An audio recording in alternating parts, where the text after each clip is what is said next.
Hello guys, പത്തനംതിട്ടൻ്റെ ഒരു അടിപൊളി എപ്പിസോഡിലേക്ക് എല്ലാവർക്കും സ്വാഗതം. എല്ലാവരും ചാനൽ ഒന്ന് ലൈക്ക് ചെയ്യാനും സബ്സ്ക്രൈബ് ചെയ്യാനും ഷെയർ ചെയ്യാനും മറക്കണ്ട കേട്ടോ. വീഡിയോ മുഴുവനായി കാണാൻ കൂടി ശ്രമിക്കണം. അങ്ങനെ നമ്മുടെ നായനെ എന്ത് ചെയ്യുന്നുണ്ട്, ദേവയാനോട് പറയുന്നുണ്ട്, അമ്മേ അനിയും അനാമികയും തമ്മിലുള്ള പ്രശ്നങ്ങളൊക്കെ ഒഴിവായി സന്തോഷത്തോടെ ജീവിക്കാൻ പറ്റിയിരുന്നെങ്കിൽ. ഇത് കേട്ടതോടെ ദേവയാനി പറയുന്നുണ്ട്, അത് തന്നെയാണ് മോളെ ഞാനും ആഗ്രഹിക്കുന്നത്, ഈ വീട്ടിലെ എല്ലാവരും ആഗ്രഹിക്കുന്നത്. അവരെങ്ങനെയെങ്കിലും ഒരുമിക്കണം.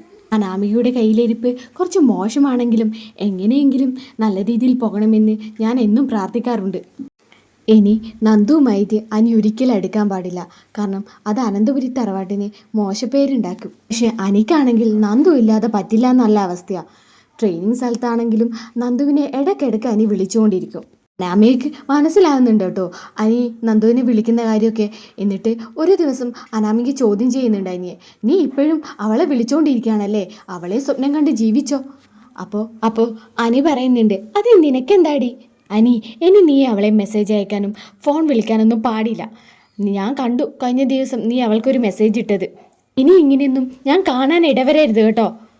നിന്നോട് മുത്തശ്ശനും മുത്തശ്ശിയും ഒക്കെ ഉപദേശിച്ചതല്ലേ ഇനി അവളുമായിട്ടൊരു ബന്ധം പാടില്ല എന്ന്. എന്നിട്ടും നീ അതൊന്നും കേൾക്കാൻ തയ്യാറാവുന്നില്ല അല്ലേ? വല്യമ്മയാണെങ്കിൽ നേരിട്ട് പോയി ആ നന്ദുവിനോട് പറയുകയും ചെയ്തിന് അനിയായിട്ട് ഇനി ഒരു ബന്ധം പാടില്ല എന്ന്.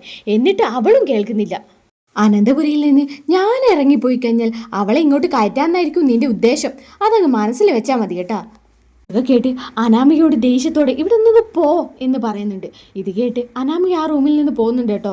എന്നിട്ട് നേരെ ചെല്ലുന്നത് ജാനകിയുടെ അടുത്തേക്കാണ് കേട്ടോ. എന്നിട്ട് അനാമിക പറയുന്നുണ്ട്, അമ്മേ കാര്യങ്ങളുടെ പോക്കി ഇങ്ങനെയാണെങ്കിൽ ഇത് വലിയ കുഴപ്പമാവും കേട്ടോ.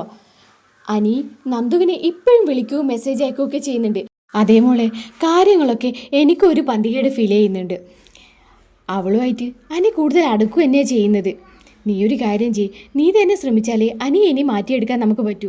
ഇത് കേൾക്കുമ്പോൾ അനാമികയ്ക്ക് ദേഷ്യം വരുന്നുണ്ട് കേട്ടോ. അപ്പോഴേക്കും നായനെ അങ്ങോട്ടേക്ക് വരുന്നുണ്ട്. നായനെ കണ്ട ദേഷ്യത്തിൽ അനാമിക പറയുന്നുണ്ട്, എടി നിന്റെ അനിയത്തോട് ഇനി ഈ ബന്ധം തുടരാൻ പറഞ്ഞാൽ എൻ്റെ തനി സ്വഭാവം അവൾ കാണും. എന്തും ചെയ്യാൻ ഞാൻ മടിക്കില്ല, നീ അവളോട് പറഞ്ഞേക്ക്.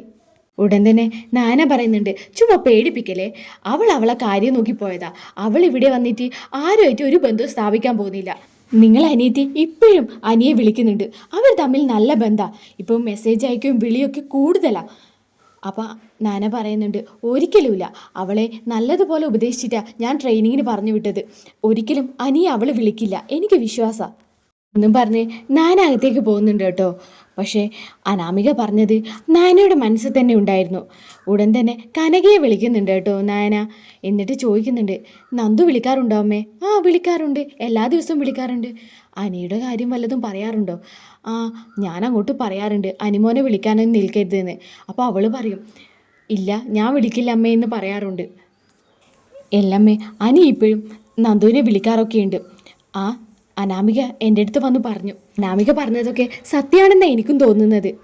ഇനി എന്തായിരിക്കും നാന ചെയ്യുക? തുടർന്നുള്ള എപ്പിസോഡുകൾക്കായി ഈ ചാനലും സബ്സ്ക്രൈബ് ചെയ്ത് വെക്കുക.